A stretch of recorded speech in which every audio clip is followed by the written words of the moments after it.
Namaste, myself I am Hasini Reddy from CSC F section. I welcome you all to this artistic journey through the Mahabharata. We will explore the Pandavas' time in disguise and their inner strength. Let's begin this divine tale of Dharma, courage, and destiny. Yudhishthira binding farewell to the Brahmanas with sorrow. Under the fading light of the forest, Yudhishthira stands before the Brahmanas, his head bowed. We must go into hiding, he says, his voice heavy with sorrow. The elders raise their hands in blessing. Dharma will protect you, O king, one assures him. Draupadi wipes a silent tear as Bhima clinches first, anger simmering beneath the surface. Yudhishthira exhales deeply. Farewells are painful. Daumya consoling Yudhishthira, reminding him of past disguised heroes. As Yudhishthira stares into the night, burdened by his fate, Daumya's voice carries through the silence. Even the greatest have hidden in the times of peril, he says. Rama in exile, Indra disguising himself, and the gods walking among mortals. Yudhishthira looks up, his doubt slowly melting into quiet resolve. If fate tested them, we too shall endure, he murmurs. The Pandavas nod in unison. The Pandavas in deep discussion about their disguises in the forest. A fire crackles in the dark forest as the Pandavas sit in deep discussion. A cook, a musician, a stable boy, a herder, and a queen's maid. Yudhishthira declares, outlining their roles. Bhima scoffs, a cook, I'll eat more than I serve. The group chuckles briefly, but the weight of deception lingers. One mistake and everything is lost, Arjuna warns. Draupadi's eye darkens. And what of Kichka? I will not endure another humiliation. Yudhishthira dressed as a sage, speaking of omens and astrology, seated before King Virata. Yudhishthira, now Kanka, speaks with wisdom. O king, the stars favor you, yet caution is wisdom, he says, his voice measured. Virata leans forward, intrigued, and what do the omens say of my rule? Yudhishthira smiles faintly. Prosperity, if righteousness prevails. The courtiers nod in approval, but behind this composed demeanor, Yudhishthira suppresses a sigh of relief. Now, Bhima as a cook, stirring a giant pot, muscles visible. In the place of kitchen, Bhima, now Vallabha, stirs a massive pot, the aroma filling in the air. The other cooks marvel at his strength as he effortlessly lifts sacks of grain. A cook should be strong, he laughs, masking his various instincts. A young servant watches in awe. You look like a king, Bhima grins, but says nothing. If only they know the hands that shaped these meals. Now, Bhima wrestling in Virata's court, controlling his power. The wrestling arena roars with excitement as Bhima faces a mighty warrior. He feigns struggle, pretending to strain. Is that all you have?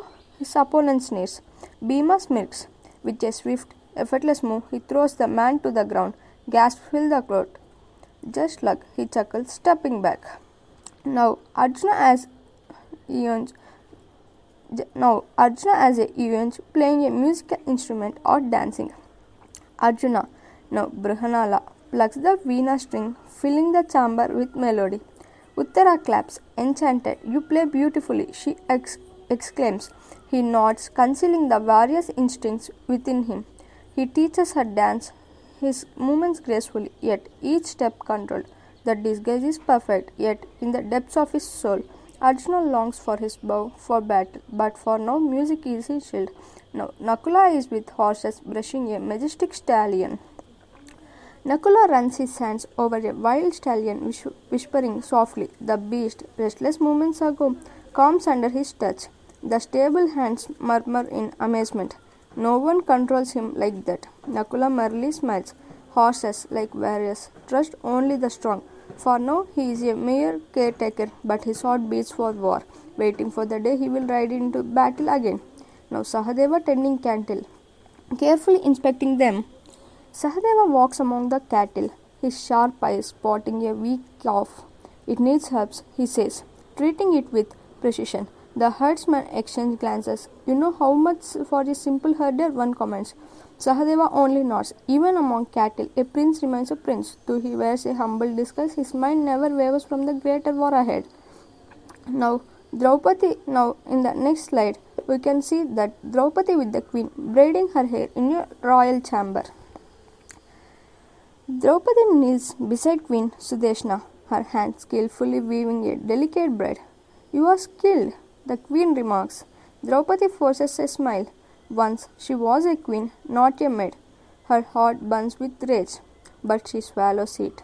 She will endure for one more year, and then she knows that the world will tremble. In the next slide, we're gonna see about a wide shot of Virata's palace, showing where they live in disguise. This is the grand palace of Virata Towers above the city, its corridors bustling with life. Among the servants and workers walk five strangers, each playing a role, each hiding a destiny greater than any suspect. The game has begun and the Pandavas must survive without revealing their true selves. So, in the next one, the Pandavas secretly meeting in the night, tension in their expressions. In the dead of night, the Pandavas gather in secret. Duryodhana's spices are close. Bhima whispers. Draupadi shudders. Kichaka watches me too closely, she warns. Yudhishthira's gaze is firm. We wait one more year. Their hands clench into fists. The deception must hold. Their battle is not of swords, but of patience. So, spies of Duryodhana searching, failing to recognize them now. Duryodhana's spies move through the city, their eyes scanning the crowds. The Pandavas are here, one mutters. But they pass a cook, a musician, a herder, a stable boy, a maid. None match the warriors they seek, hidden in plain sight. The Pandavas make, the enemy is blind. Every footstep taken in disguise is a move in the greater game. Unseen and underestimated, their silence became their shield.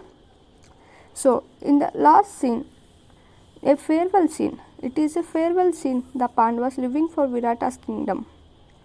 As dawn rises, the Pandavas step towards Virata's gates. 1 year, Yudhishthira whispers, and then we return. With each step, they leave behind their true selves, stepping into a trial like no other. Draped in new identities, yet bound by old woes.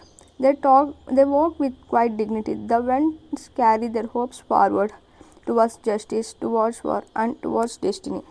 This is the final closing shot of all Pandavas, determined, ready for the challenge, side by side. The Pandavas stand disguises flawless, hearts unshaken. Their trials are many, but the fire within them burns stronger, and when the time comes, they will rise, not as servants, but as warriors, reclaiming their destiny. Their eyes speak of battles yet to come, and victory is already etched in fate. Okay, thank you. This is the 42nd topic